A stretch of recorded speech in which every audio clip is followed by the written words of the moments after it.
मङ्गलं भगवान् वीरो मङ्गलं गौतमो गणी मङ्गलं कुन्दकुन्दार्यो जैनधर्मोऽस्तु मङ्गलम् सर्वमङ्गलमाङ्गल्यं सर्वकल्याणकारकं प्रधानं सर्वधर्माणां जैनं जयतु शासनं सहजानन्द चैतन्य प्रकाशाय महीयसे नमो अनेकांत विश्रांति महिमने परमात्मने।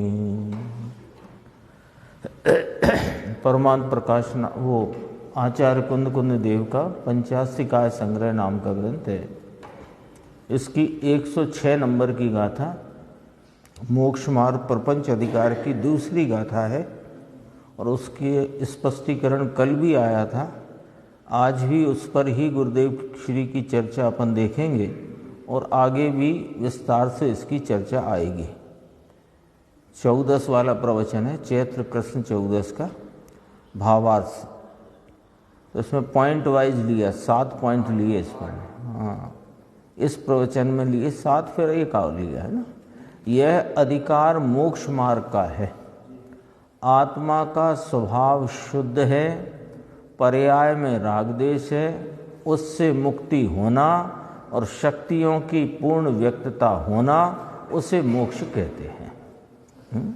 और उसका मार्ग वह मोक्ष मार्ग है और वह मोक्ष मार्ग है, वह चारित्र है। आत्मा पर में और संकल्प विकल्प में अटकता है, वह बंध मार्ग है। विभाव रहित होकर स्वभाव में स्थिरता करना वह चारित्र है। स्वरूप में चरना रमना वह चारित्र है। वह चारित्र ही मोक्ष मार्ग है। हाँ, चारित्र वही है जो दर्शन ज्ञान सहित है। यहाँ से बात प्रारंभ करी। देखो, चारित्र वही है जो दर्शन ज्ञान सहित है। दर्शन ज्ञान बिना जो चारित्र है वह मिथ्या चारित्र है। जो शांति प्रकट होती है उसका नाम चारित्र है। प्रवचन सार में भी ली ना व्याख्या कि मोह क्षोभ से रहित आत्मा का निज परिणाम वह साम्य है। साम्य है वही चारित्र है। यानी चारित्र नाम समता और समता है वह मोह क्षोभ से रहित निज आत्मा का परिणाम। तो देखो, आत्म पदार्थ पर से रहित और संकल्प से रहित है। संकल्प विकल्प ऐसा पदार्थ माने बिना उसमें स्थिर कैसे होगा। इसलिए ऊपर ही कहा जो चारित्र है वह सम्यक दर्शन ज्ञान सहित है। जो जीव पैसा इज्जत शरीर इत्यादि में सुख मानकर रुका है वह स्वयं में स्थिर किस प्रकार होगा। प्रश्नवाचक। उसे तो सुख बाहर से मिलेगा, ऐसी ही मिथ्या बुद्धि मान्यता है तो बाहर में खोजता है। तो फिर वो आत्मा में सुख को प्राप्त करने के लिए उसमें स्थिर होगा कैसे। स्थिर नहीं तो चारित्र नहीं। आत्मा को ज्ञान न पहचानने के लिए हमें सुख चाहिए। यहाँ तो चारित्र का नाम सीधी बात कही, राग देश से रहित समता गर्वित जो आत्मरमणता का भाव है उसका नाम चारित्र है।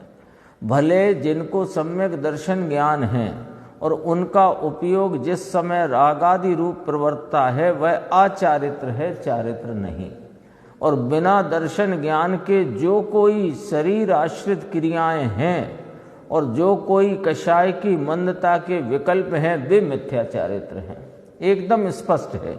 चारित्र आचारित्र मिथ्या चारित्र। और आचारित्र अचारित्र दोनों साधक को होते हैं। अज्ञानी को तो मिथ्या चारित्र ही होता है। तो साधक को दोनों भाव होते हैं, चारित्र का भी अचारित्र का भी। स्वयं का महात्म आए बिना लीनता कहाँ से होगी। यहाँ सम्यक दर्शन और ज्ञान दोनों साथ में लिए हैं। वे हों तो चारित्र होता है, अन्यथा नहीं ही होता। स्पष्ट आचार्य अमृतचंद्र देव की टीका में स्पष्ट 8 नियम बताए चारित्र के। चारित्र नाम मोक्ष मार्ग के। शरीर मन वाणी आत्मा से भिन्न है, उसमें मैं नहीं रह सकता, वह भिन्न तत्व है। स्पष्ट है, जो तत्व जो पदार्थ शरीर मन वाणी इत्यादि वे आत्मा से भिन्न पदार्थ हैं, उनका चतुष्टय न्यारा है, मेरा चतुष्टय न्यारा है। मेरा क्षेत्र जुदा, मेरा द्रव्य जुदा, मेरा भाव जुदा, मेरा काल जुदा। जब मेरा द्रव्य क्षेत्र काल भाव न्यारा, तो मैं उसके द्रव्य क्षेत्र काल भाव में कैसे रहूं? पहला पॉइंट, निर्णय के लिए पहला पॉइंट है ना। शरीर मन वाणी आत्मा से भिन्न है, उसमें मैं नहीं रह सकता, वह भिन्न तत्व है। ऐसी रुचि और ज्ञान करता है, यानी ऐसे निर्णय पूर्वक जो अपने भिन्न ज्ञायक तत्व की प्रतीति करता है, उसका स्वस्वरूप संवेदन करता है, उसे चारित्र होता है। नहीं तो चारित्र नहीं होता है। दो टूक बात है। थोड़ा बहुत होता हो, इस काल का उस काल का, इस क्षेत्र का उस क्षेत्र का, कि क्षेत्र काल से कोई मतलब ही नहीं है। ये तो आत्मा त्रकाल उपयोग स्वरूप है और उसका उपयोग त्रकाल प्रवर्तमान है। और जब उपयोग में अपने उपयोग स्वरूप आत्मा का संचेतन हो, उसे आत्मा का ज्ञान कहते हैं। उसमें आप रूपता की प्रतीति हो, उसे सम्यक दर्शन कहते हैं। और उसके बाद जो स्थिरता रमणता हो, उसे चारित्र कहते हैं। ये तीनों काल एक ही बात है, इसमें भिन्न भिन्न बात, भिन्न भिन्न काल, भिन्न भिन्न क्षेत्र, कोई ऐसी व्यवस्था नहीं है ना। गुरुदेव कहते नहीं है, एक होए तृण काल मां परमारथनो पंथ।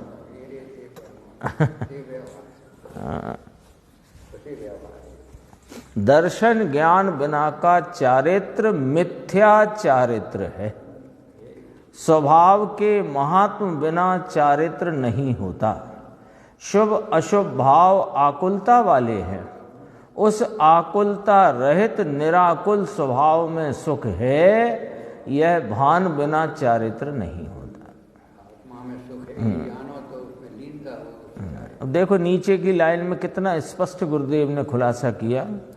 आकुलता रहित, शुभ अशुभ भाव आकुलता वाले हैं, उस आकुलता रहित निराकुल स्वभाव में सुख है। यह भान हुए बिना चारित्र नहीं होता।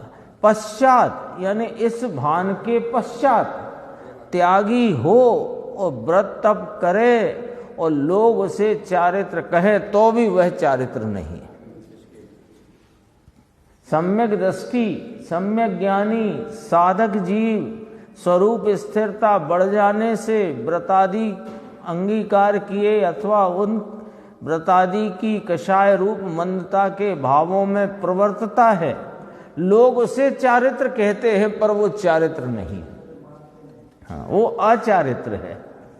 और जितनी स्वरूप रमणता है उस साधक जीव को, वो चारित्र है। स्पष्ट है बिल्कुल।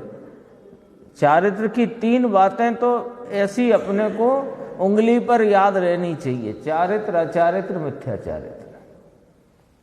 जो चारित्र है वही चारित्र है। देखो आचार्य भगवान के शब्द देखो, जो चारित्र है वही चारित्र है, यानी मिथ्या चारित्र वह चारित्र नहीं है, ऐसा कहा। आत्मा चैतन्य भूमिका वाला है, पुण्य पाप वाला नहीं। चैतन्यमय आत्मा की प्रतीति और ज्ञान वर्तता है, उसे चारित्र है, वह चारित्र न कहा। हाँ, क्योंकि प्रतीति और ज्ञान की धारा तो अखंड वर्तती है। ज्ञानी साधक को अपने स्वरूप की प्रतीति और स्वरूप संचेतन के आस्वादन उपरांत वह सम्यक दर्शन ज्ञान की धारा तो अखंड वर्तती है, और जितनी वीतरागता प्रकट हो गई है एक कषाय चौकड़ी की अभाव की, या 2 कषाय चौकड़ी के अभाव की, या 3 कषाय चौकड़ी के अभाव की, वो भी निरंतर वर्तती है। उसे चारित्र नहीं कहा, वह तो उपयोग की स्वरूप में एकाग्रता, रमणता, उसमें जो उसका लीनता का भाव है उसको चारित्र कहा है। इसलिए ये जो शब्द है ना, जो चारित्र है वही चारित्र है। कितना मिलाना है इसमें देखो, मिथ्या चारित्र वो चारित्र नहीं है, एक पॉइंट, और पीछे जो पढ़ के आए कि स्वरूप का भान होने के पश्चात त्यागी हो और व्रत तप करे और लोग कहें ये चारित्र है, तो वो भी चारित्र नहीं। ये एक शब्द में इतना ही तो कहा आचार्य परमात्मा ने, जो चारित्र है वही चारित्र है। यानी जो सम्यक दर्शन ज्ञान बिना का तो मिथ्या चारित्र है, और ज्ञानी धर्मात्मा को जितनी बहिर्मुख वृत्ति है वो आचारित्र है। स्वरूप में रमणता, स्वरूपे चरणम चारित्रम। आत्मा चैतन्य भूमिका वाला है, पुण्य पाप वाला नहीं। चैतन्यमय आत्मा की प्रतीति और ज्ञान वर्तता है, उसे चारित्र है। मिथ्या चारित्र वह चारित्र नहीं, तो उसे चारित्र है, उसको चारित्र ना कहा, ये ध्यान रखना। अज्ञानी को मिथ्या चारित्र है, चारित्र का तो कुछ वहां कणी का अंश भी नहीं है। लेकिन चारित्र का अंश किसको जागा है कि जिसको स्वरूप का भान और प्रतीति हुई है उसे जागा है। लेकिन चारित्र तो उसे भी वही है जो स्वरूप सन्मुक्ता का आचरण है, उसमें रमणता है। व्रत पाले वो चारित्र नहीं है। स्थान में चारित्र प्रकट हुआ, पर वो लीनता इतनी नहीं है कि उसे हम चारित्र कह सकते। हाँ, यहाँ तो कहते हैं कि मुनिराज को भी जो व्रत तप है उसे हम चारित्र नहीं कहते। यहाँ थोड़ी बात ये लेना है, वो जो व्यवहार चारित्र की बात है, चौथे में कहा नहीं जाता और छठवें में कहा जाता है, 5वें में देश चारित्र कहा जाता है, वो तो चारित्र ही नहीं है। यहां तो ये वाली बात है, यहां तो ये वाला पॉइंट है कि वो चारित्र ही नहीं है। चारित्र जो चारित्र है वही चारित्र है, इसकी व्याख्या समझो। 7वां गुण स्थान और उसके ऊपर जितने श्रेणी आरोहण में स्वरूप की एकाग्रता का परिणमन है 12वें गुण स्थान तक, वो लिया इसमें। जो अपन कल बात करते थे क्षीण कषाय पने की, वो 12वें गुण स्थान है, क्षीण कषाय गुण स्थान। वहां तक मोक्ष मार्ग है और 13वें में फल है, तो वहां तक का लिया, इसमें आगे आएगा। देखो इसमें क्या कहा, मिथ्या चारित्र, ये एक पॉइंट की व्याख्या अच्छे से समझना है। व्यवहार चारित्र को यहां चारित्र कहा ही नहीं गया, कहा ही नहीं गया। व्रत पाले, जो व्यवहार चारित्र अज्ञानी पाले उसे तो व्यवहार चारित्र भी नहीं कहते, उसे मिथ्या चारित्र कहते हैं। और जो ज्ञानी साधक जीव स्वरूप के प्रतीतिवंत, स्वरूप के आस्वादिया, वो जो बहिर्मुख जितनी उनकी वृत्ति है कषाय की मंदता में, वो चारित्र नाम नहीं पाती। यहां तो ये वाली बात है, जो चारित्र है वही चारित्र। देखो इसमें गुरुदेव का स्पष्टीकरण है। पहला पॉइंट, मिथ्या चारित्र वह चारित्र नहीं, व्रत पाले वह चारित्र नहीं, धर्म नहीं। चिदानंद स्वभाव के भान बिना के मिथ्या चारित्र को चारित्र नहीं कहते। और चिदानंद स्वभाव का भान हो और कषाय की मंदता के जो विकल्प हो भूमिका प्रमाण के, उन्हें भी चारित्र नहीं कहते।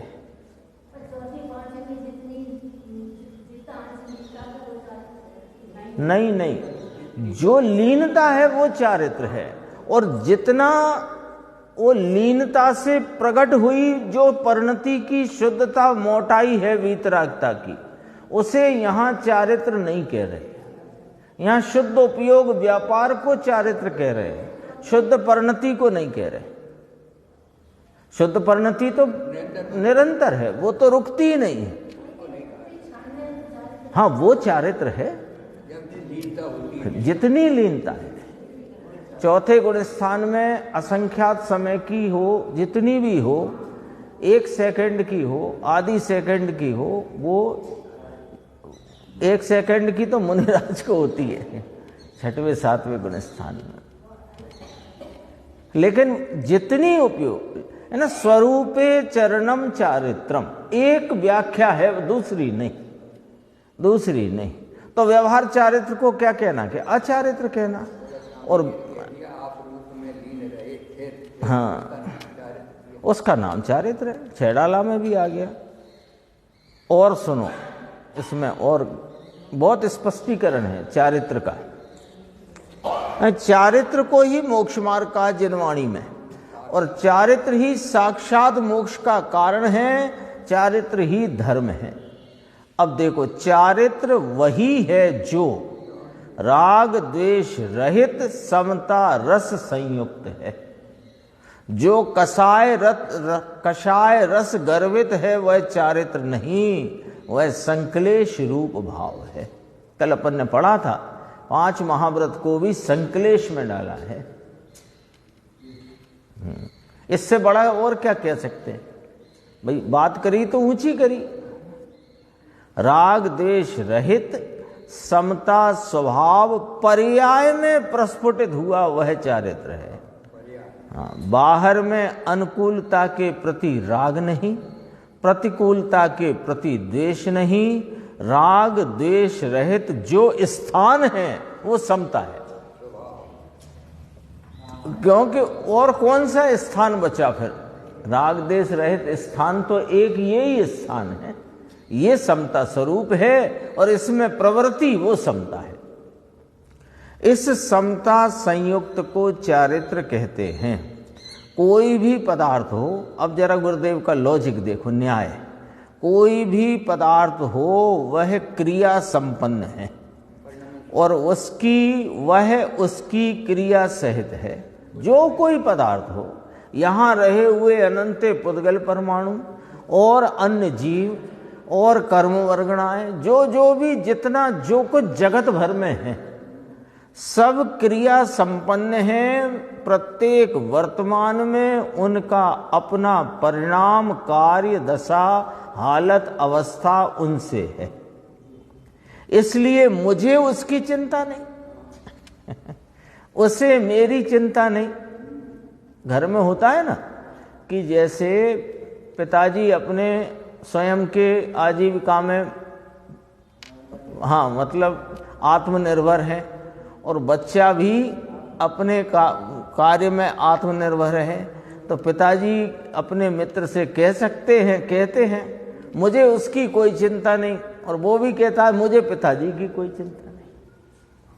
ऐसे जगत के सब द्रव्य हैं सब आत्मनिर्भर हैं, सब द्रव्य, सबकी क्रिया परिणाम प्रति समय हो रहे हैं। उन क्रिया परिणाम से वे स्वयं अपनी सामर्थ्य से, योग्यता प्रमाण में स्वयं से परिणम रहे।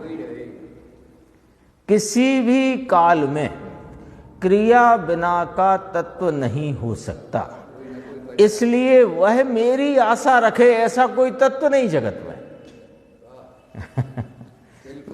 मेरी आशा रखे और मैं उसकी रखूं, जीतता भी गई और इसका नाम है। हाँ, तो तब समता प्रकट हो ना। किसी की आशा नहीं मुझे, और उन्हें मेरी आशा नहीं। वस्तु स्वभाव समझना, यही तो सबसे बड़ा ना। कहते हैं जैन दर्शन क्या है, कि जैन दर्शन वस्तु का स्वरूप है।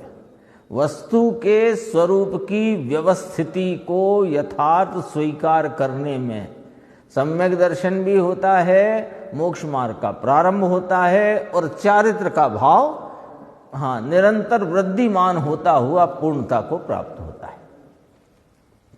मैं वह मेरी आशा रखे ऐसा एक द्रव्य का नाम बता दो आप पूरे जगत में।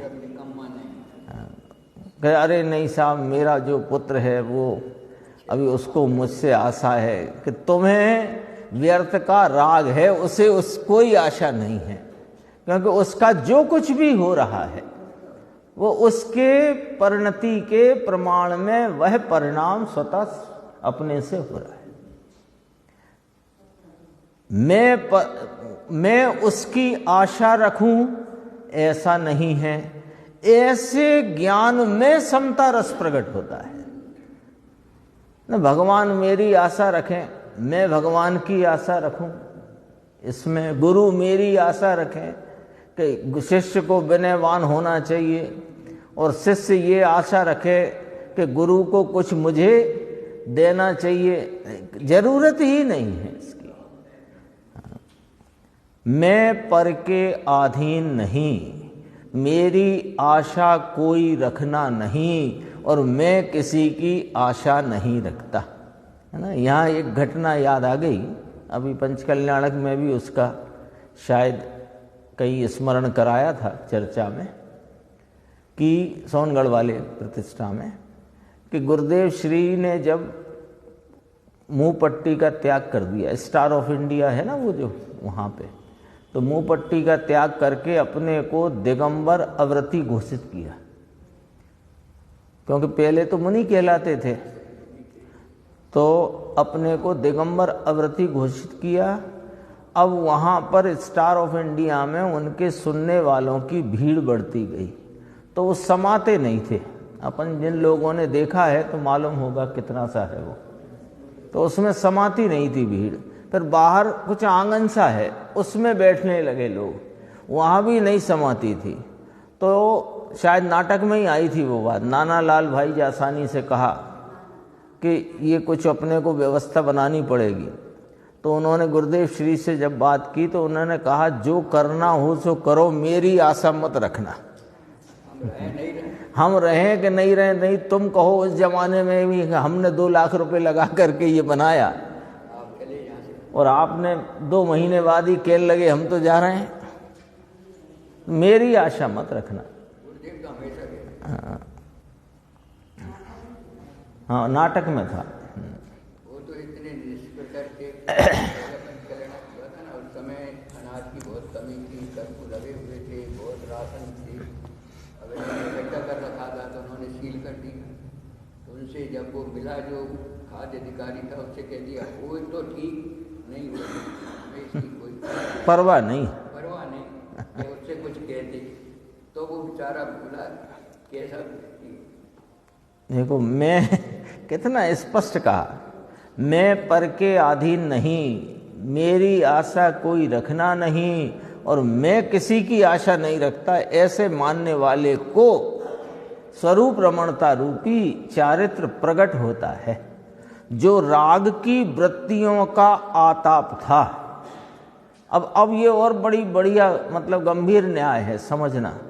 जो राग की वृत्तियों का आताप था, ज्ञानी इस प्रकार विचार करते हैं कि जो राग की वृत्तियों का आताप था वह पर के लिए नहीं था।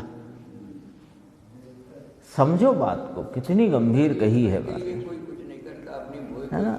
मैं क्या करूं अब, हाँ पुत्र है, परिवार है, कुटुंब है, ये है वो है, 50 नौकर लगे हैं, ये ऐसा है वैसा है, तुम उनके लिए नहीं करते हो राग। चक्रवर्ती सोचे कि अब यहां तो 96,000 बैठी हैं, मैं कैसे जाऊं। देखो, बहुत न्याय समझो, ये न्याय बहुत अच्छा है। जो राग की वृत्तियों का, ये ज्ञानी का चिंतन है, उसको अपने को समझना है। जो राग की वृत्तियों का आताप था, आताप माने आग थी, दाह थी, वह पर के लिए नहीं थी, वह स्वयं के वेदन के लिए माने स्वयं के आताप के वेदन के लिए था। तेरे को वो वेदने में मजा आता है, क्योंकि तुझे राग रहित इस वीतरागी अरागी तत्व की तुझे खबर नहीं, इसकी महिमा नहीं, इसका महात्म नहीं। इसलिए जो राग का भाग उत्पन्न हो रहा है पर्याय में, उसमें तेरे को अच्छा लगता है इसलिए तू राग खड़ा करता है ना। मैं रुका तो अपने राग के कारण रुका हूँ। राग की रुचि इसको बोलते हैं, राग की रुचि। अब इसी को अज्ञानी पे घटाओ कि जो अज्ञानी को राग की वृत्तियों का आताप है वह पर के लिए नहीं है। स्त्री पुत्र कुटुंब माता पिता भाई बहन उनके लिए नहीं है ऐसे राग। ये तो उस राग को खुद उसकी रुचि में पड़ा हुआ है, उस राग को यह स्वयं वेदना करना चाहता है इसलिए वेदता है। बोलो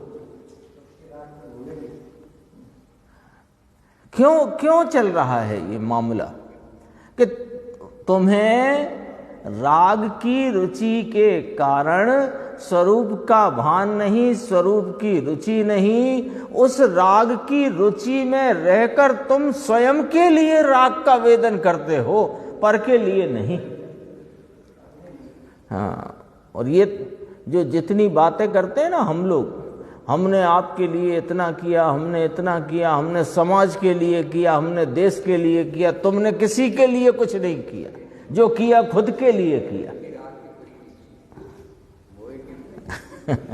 अपने राग की रुचि में पड़ कर के अपने राग के पोषण और राग के एकत्व के पोषण में किया है तुमने जो कुछ किया है, किसी के लिए नहीं किया। हमने समाज का बहुत किया, हमने देश का बहुत किया। मोदी जी देश की बहुत चिंता करते, खुद के राग में पड़े, देश का क्या राग है उसका। सबकी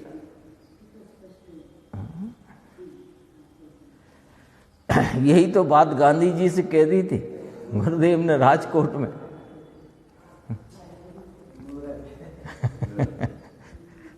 उस आताप का वेदन मिटाकर राग आग दहे सदा ताते समामृत से ये वो वाली बात। उस आताप का वेदन मिटाकर आत्मा के भान पूर्वक समता रस प्रकट हो, वह चारित्र है। सम्यक दर्शन पश्चात ज्ञानी को अस्थिरता का राग होता है, परंतु विशेष स्थिरता करके वर्तमान आकुलता टालकर अनाकुल रस प्रकट हुआ और शांति का पर्वत स्फुरित हुआ। चिदानंद रस में एकाग्रता जमी, वह समता है, वह चारित्र है। गुरुदेव कहते हैं जमी रमना जमना चरना, ये चारित्र है। एकाग्रता जम गई, उसमें ठहर गया, इसका नाम चारित्र है।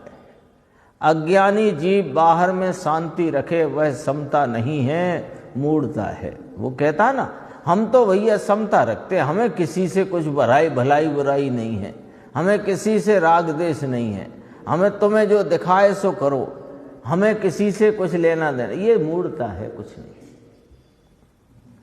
कोई प्रतिकूलता आ पड़े तब के सामने वाले ने कुछ नहीं किया, पर मेरे कर्म का उदय ऐसा था इसलिए प्रतिकूलता आई है, ऐसे कर्म के सहारे समता रखे, वह सच्ची समता नहीं है। बोलो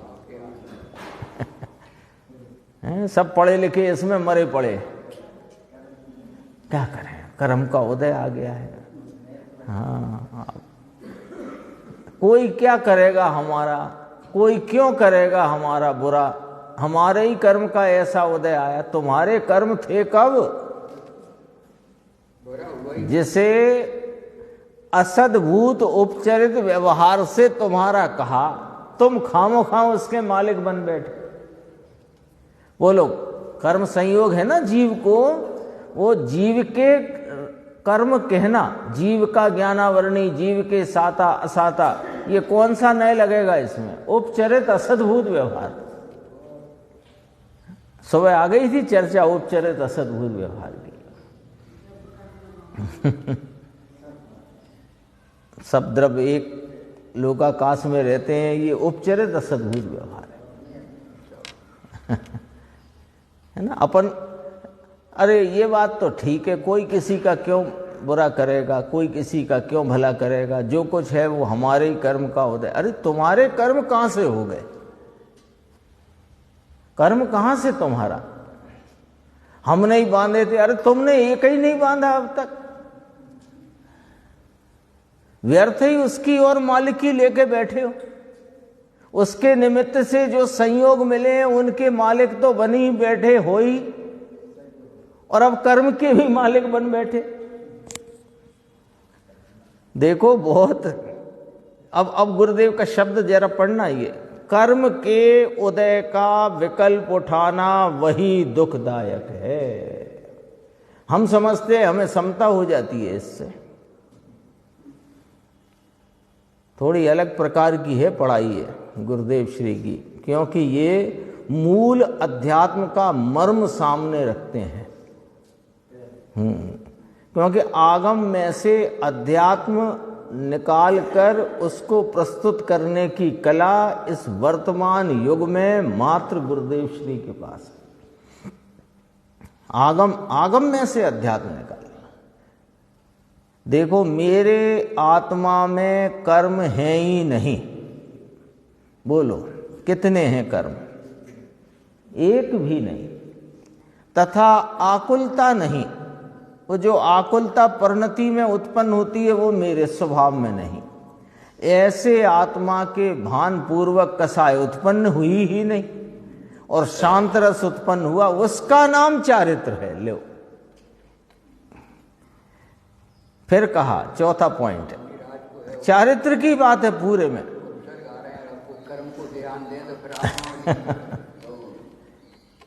अब क्या करें, असाता का उदय आया तो श्रेणिक के निमित्त से सर्प मरा हुआ गले में आ पड़ा। श्रेणिक ने नहीं डाला, मेरे कर्म का उदय था, ये भी तो आप विकल्प में खड़े। इससे बताओ कितनी समता आएगी? सच्चाई से बताना। कुछ नहीं होगा। जो परिणाम बहुत ज्यादा तुम्हारे विचलित हो रहे थे उनका विचलन थोड़ा कम होता है। और क्यों होता है सुनो, वो भी क्यों होता है, क्योंकि वो जो परिणाम जिस समय उत्पन्न होना है वो अपने योग्यता प्रमाण में उत्पन्न होता है, उसके जन्म क्षण में उत्पन्न होता है। हमको फलाना हो गया, हमको उनने कहा तो हमें बहुत शांति हो गई। कोई शांति तो वो आने वाली शांति माने उतनी कषाय में जो विचलन था, जो ज्यादा उसमें व्याकुलता थी, व्याकुलता कम हो गई, इतनी बात है। चौथा पॉइंट, ऐसा चारित्र है, जो चर्चा भी ऊपर तक आई, ऐसा चारित्र है वह सकल कर्म के 6 लक्षण मोक्ष स्वरूप है, परंतु कर्म के बंध रूप नहीं है। ये क्या कहना है यहाँ इस पॉइंट में, कि जो चारित्र होता है ना, जो स्वरूप की एकाग्रता का, स्वरूप में रमने जमने का, आचरने का जो परिणाम होता है, उससे कभी भी बंध नहीं होता, वह तो सदैव निर्जरा का हेतु है। कर्म के 6 लक्षण मोक्ष स्वरूप है, वह मोक्ष की तरफ जाता है। जो बनारसी दास जी ने कहा ना कि जो बाहर में झुकता है उतना जगपंथ है, और जितना स्वरूप में झुकता है वही वास्तव में मोक्ष पंथ है। यही बात यहां पर कही। अब यहां थोड़ी बात और गंभीर है। देखो, आत्मा अंतर वस्तु है। अंतर वस्तु कह करके कहना यह है कि बाहर में जो पर्याय में तुम्हें दिख रहा है वो पर्याय में प्रकट अल्प एक समय का विपरीत भाव है। अभी तो पूर्णता नहीं है ना, और साधक दशा अभी आई नहीं है तो विपरीत है। साधक दशा आ गई हो तो भी जितना राग है वो भी विपरीत है। तो आत्मा अंतर वस्तु है, जो पर्याय में दिखता है वो बाह्य भाव है, और उससे न्यारा पर्याय मात्र में होती हुई हलचल से न्यारा अचल स्वरूप जो वस्तु तत्व है वह आत्मा है। एक वह कैसा है कि देह मन वाणी से पार है। ऐसी दृष्टि पूर्वक आत्म रमणता में रमता है, उसे सकल कर्म का क्षय होता है। चारित्र से कर्म कभी बंधता नहीं है। वीतराग परिणति है, स्वरूप की सन्मुखता की परिणति है, स्वरूप में एकाग्रता का भाव है, उससे बंध कभी नहीं होता। उससे जो होता है मोक्ष मार्ग और उसके फल में मोक्ष ही होता है। ये नियम है। इसलिए ये जो कहा, कोई कहता है कि चारित्र से पुण्य बंधता है और स्वर्ग में जाया जाता है, तो वह बात मिथ्या है। चारित्र से स्वर्ग में नहीं जाया जाता, वो तो आचारित्र जितना है उससे जाया जाता है। चारित्र से तो मोक्ष जाया जाता है। कामदम मोक्षदम कहा ना, तो कामदम माने स्वर्ग और मोक्ष माने मुक्ति, यानी आत्मा के अनंत गुणों की पूर्ण व्यक्तता, उसका नाम मोक्ष है।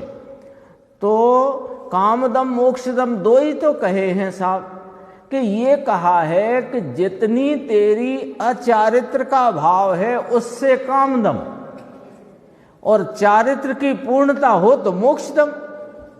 जितनी अस्थिरता में वो है कामदम के कारण, जो स्थिरता है वो तो मोक्ष के कारण, मोक्ष मार्ग ही चल रहा है। तभी तो कहा ना उसमें 79 गाथा में आचार्य अमृतचंद्र देव प्रवचन सार, कि मेरे महादुख संकट निकट है। यदि चारित्र की पूर्णता न हुई तो जो आचारित्र का भाव है ये मुझे दुख संकट में पटक देगा। आचारित्र कौन सा है प्रभु आपको? ये 5 महाव्रत, 28 मूल गुण, 13 प्रकार का जो चारित्र चल रहा है मेरे, ये मेरे को महादुख संकट में पटकेगा, मुझे मालूम है।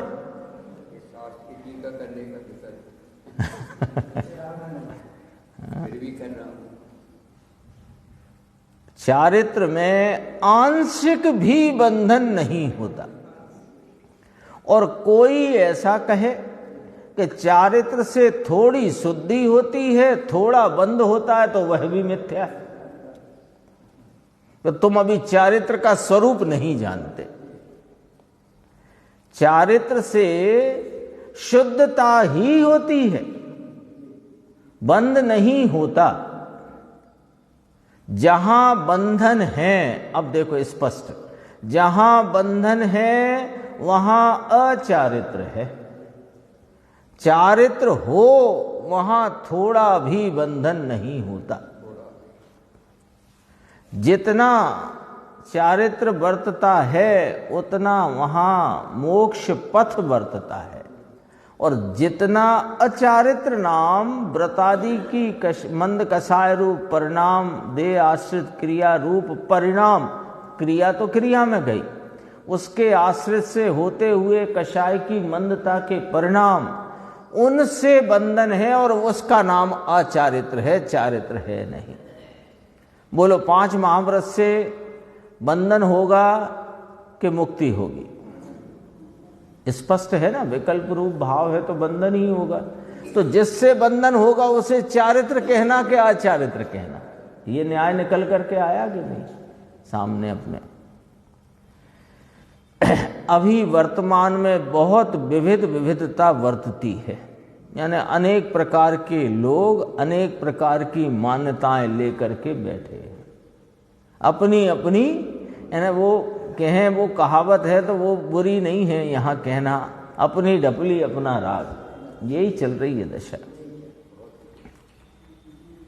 तथापि लोग उसे सत्य मार्ग कहते हैं। अभी देखो, और सब लिया गुरुदेव ने, 2 रोटी और पाव सेर दूध खाए, बस इतना ही भोजन है हमारा।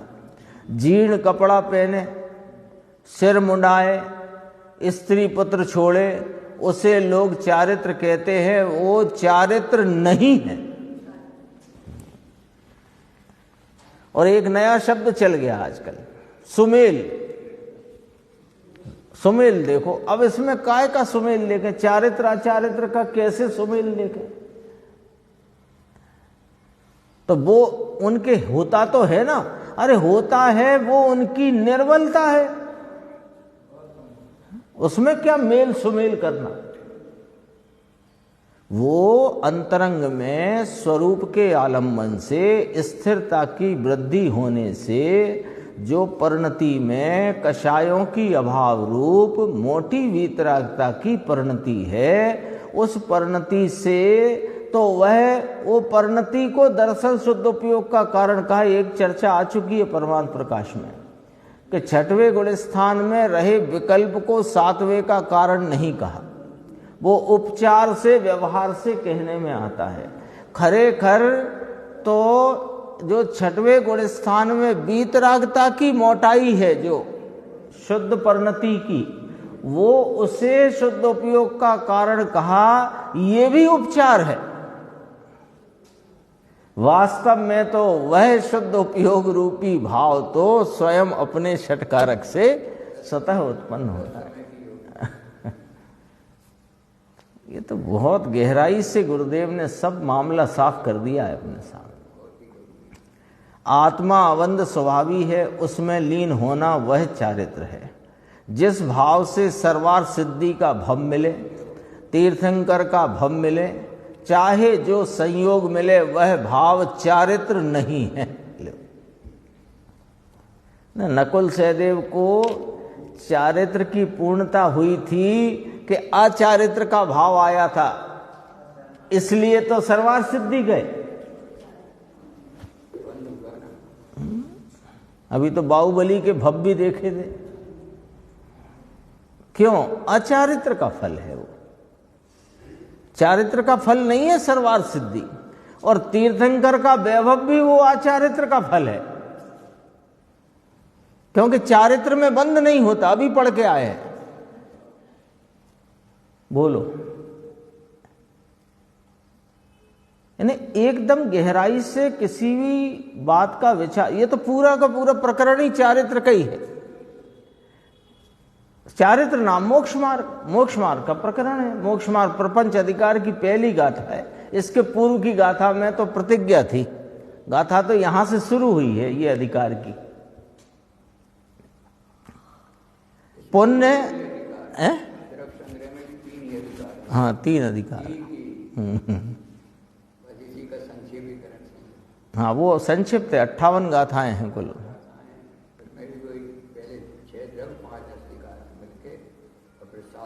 और 9 पदार्थ, हाँ 9 पदार्थ की चर्चा। पुण्य वह शुभ क्लेश है, इसलिए अनुकूलता मिलती है, और पाप वह अशुभ क्लेश है, इसलिए प्रतिकूलता मिलती है। और पुण्य पाप रहित अवंद स्वरूप में लीनता करना वह चारित्र है, और वह मोक्ष मार्ग है। फिर पुनः से बात आई हुई। अब प्रश्न आया कि साहब एकजुट कुटुंब हो उसे क्लेश कहा जाए? यानी हम सब भाई बंद 40-45 लोगों का परिवार एक साथ रहते हैं, मिलजुल के रहते हैं आदि इत्यादि, इस बात का उसको अंदर में बहुत बहुमान आता हो। तो पूछा उसने एकजुट कुटुंब रहे, वहाँ कोई क्लेश नहीं है, भले वो 40 लोग हों एक परिवार, कोई क्लेश नहीं, सब सुख शांति से रहते हैं। फिर भी आप उसे क्लेश कह रहे हो कि अब देखना, समाधान गंभीर है। प्रश्न तो सामान्य है, समाधान गंभीर है। एकजुट कहना किसे, है ना? हम सारे भाई बंद, माता पिता, चाचा चाची सब मिलजुल के रहते हैं। अरे एकजुट होके रहते हैं, तो एकजुट कहना किसे? पिता पुत्र के बीच हिमाचल और विंध्याचल जितना अंतर है। अलग अलग है, भिन्न भिन्न है। एक दूसरे के अभाव बिना, नियम सिद्धांत, एक दूसरे के अभाव बिना 2 चीजें पृथक नहीं रह सकती, है ना? ये उंगली है और इस उंगली में, इसका इस उंगली में अभाव है। यदि इसका इसमें अभाव ना हो तो ये 2 नहीं हो सकती। 2 होने के लिए पहले का दूसरे में, दूसरे में पहले का अभाव होना जरूरी है, नहीं तो 2 नहीं हो सकते। एकजुट कहना किसे तुम? एकजुट से तुम कहना क्या चाहते हो? अभाव में एकजुटता नहीं हो सकती। लो, हम एकजुट हैं ऐसा विकल्प उठाना वही क्लेश है। लो, अपना आत्मा अनंत गुणों का समाज है, उसके साथ एकता बुद्धि करना ये एकजुटता है। गुणों में अभेदपना करो, वस्तु का अखंडपना अनुभव में दृष्टि में लो, इसका नाम एकजुटपना है। ये निर्विकल्प होने का। दो भाइयों के बीच की एकजुटता तो अशुभ राग वाला क्लेश है, ये कोई शुभ राग में भी नहीं गिना जाएगा। भाई बंद सब मिलजुल के रहते, हाँ, ये अशुभ राग में जाएगा। परंतु महाव्रत आदि के परिणाम शुभ राग हैं, वो भी क्लेश है। आकुलता वो शुभ राग क्लेश में जाएगा, है ना। आकुलता है पुण्य पाप रहित अवंध स्वभावी आत्मा की एकाग्रता से प्रकट हुआ भाव, वह चारित्र है और वह सकल कर्मों का नाश करता है। लोग कहते हैं कि विश्व प्रेम करो, है ना, विश्व प्रेम का संदेश फलाने मुनिराज देते थे, दे रहे हैं आजकल। तो विश्व यानी क्या कि सभी के साथ प्रेम करना, उसमें यह मेरा और यह तेरा ऐसा नहीं रहता। अब यहां अब गुरुदेव का लॉजिक समझो। एकेंद्री के प्रति प्रेम में रुक जाए तो पंचेंद्री की ओर उस समय प्रेम नहीं बतला सकता। अब तू कैसे सबसे प्रेम करेगा? न्याय समझना, क्योंकि ये जो जीव है और अभी इस प्रकार का संयोग है, वो अलग द्रव्य है, जीव अलग द्रव्य है, सब क्रिया संपन्न है, सबका अपना अपना परिणाम अपने स्व समय में स्व सामर्थ्य से स्वयं होता है कि नहीं? तो और वो जो परिणाम है वो एक समयवर्ती है, उसकी भी मर्यादा है ना परिणाम की, एक समयवर्ती है। अब एक समयवर्ती परिणाम है तो तुम स्वयं तो अपरिणामी तत्व हो जो द्रव्य स्वभाव है, और जो पर्याय प्रति समय परिणम रही है उसकी मर्यादा एक समय की है। तो अब ये कहते हैं कि तुम जब एकेंद्री के प्रति तुम्हारा प्रेम है तो उस समय तुम पंचेंद्री के प्रति प्रेम कैसे कर सकते हो? लॉजिक से समझो बात को। रक्षा करते ना, गाय के पैर में समझ लो कीड़े पड़ गए थे, अब उसमें कोई दवाई डाली, गाय के प्रति प्रेम हुआ तो भाई जीव तो मरे, के प्रति क्या होगा? कभी अपन भी विचार करो कई चीजों की, ये तो दिखता ही है। कभी कभी कितने जीवों की उसमें हिंसा होगी। इसके अलावा कदाचित हिंसा भी नहीं होती हो, लेकिन तुम्हारा जो राग एक इंद्री के प्रति है तब दो इंद्री के प्रति उस समय कैसे हो सकता है? एक समय में ये बारीकी से बात पकड़ाई। जैसे एक न्याय आया था ना, जो राग वर्तमान में उत्पन्न है उसे तुम मिटा नहीं सकते, और जो अभी आया नहीं है उसे तुम मिटाओगे कैसे? एक एक समयवर्ती है ना, तो एक समय में तुम सारे विश्व के साथ कैसे प्रेम कर सकते हो? ये लॉजिक समझो जरा। वस्तु की व्यवस्था तो समझोगे कि नहीं, कि अपनी मनमर्जी चलाओगे? तो मनमर्जी चला करके तो अनादिकाल से धक्के खाते आए ही हैं, और यही धक्के खाना है तो चलाओ, नहीं तो वस्तु व्यवस्था समझो। देखो, एक साथ सबके साथ प्रेम किस प्रकार बतला सकता है। देखो, अभी घर में भी एक पुत्र के साथ प्रेम बतलाने जाएगा, उस समय दूसरे के साथ नहीं बतला सकता। तो जगत के सभी जीव एक साथ एक समय में किस प्रकार प्रेम करेगा? इसलिए तू सबके साथ प्रेम कभी नहीं बतला सकता, और पर के प्रति प्रेम बतलाने जाएगा। अब बात आगे बढ़ गई तो स्वरूप की अंतर स्थिरता करने का प्रेम चला जाता है। आत्मा से प्रेम नहीं क्योंकि उपयोग की तो दो दिशाएं, या तो बहिर्मुख रख या तो स्वसन्मुख कर, तीसरी कोई दिशा ही नहीं है इसके पास। पर की रक्षा करने जाए तो स्वयं की हिंसा करके जाता है। वास्तविकता है।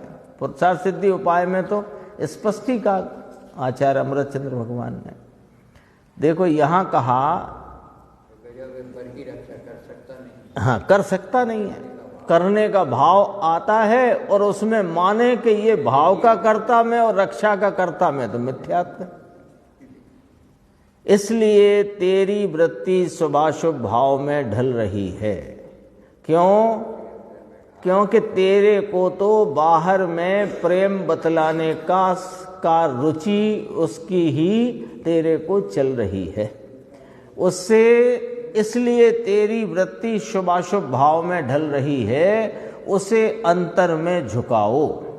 एक समय में सबको जैसा है वैसा जान लेने की तेरी ताकत है। सिद्ध हो या निगोध हो, सर्वज्ञ हो या अल्पज्ञ हो, मिथ्या दृष्टि हो या सम्यक दृष्टि हो, उन सबको अपने ज्ञान में रहकर जानकर समता रस गर्भित रूप से रहना और कहीं रुकना नहीं, उसे विश्व प्रेम कहते हैं। विश्व के सर्व पदार्थों को जैसे हैं वैसा जानकर उनसे भिन्न अपने को अनुभव करके अपने स्वरूप में रहना, इसका नाम विश्व प्रेम है।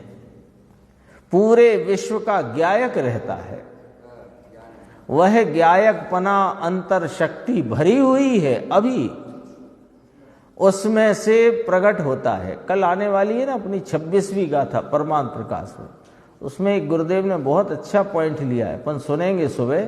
बहुत ही गंभीर बात उसमें सामने रखी गुरुदेव ने वर्तमान ज्ञान के संदर्भ से। तो कहा कि ज्ञायकपना अंतर शक्ति भरी हुई है। उनने ये कहा कि तेरे में शक्ति तो भरी हुई है, अभी ये जो तेरी राग की मलिनता रूप जो वृत्ति है ये टल जाए तो वो प्रकट हो जाए, उसमें कौन सी बड़ी बात है। स्वभाव है तो केवल ज्ञान हो जाना कौन सी बड़ी बात है, ऐसा कहा। स्वभाव है तो क्योंकि वह ज्ञायकपना अंतर शक्ति भरी हुई है, उसमें से प्रकट होता है, इसका नाम चारित्र है और यह मोक्ष स्वरूप है। यहाँ तक अपनी चर्चा आई और 5वें पॉइंट से अपन चर्चा आगे की स्वाध्याय।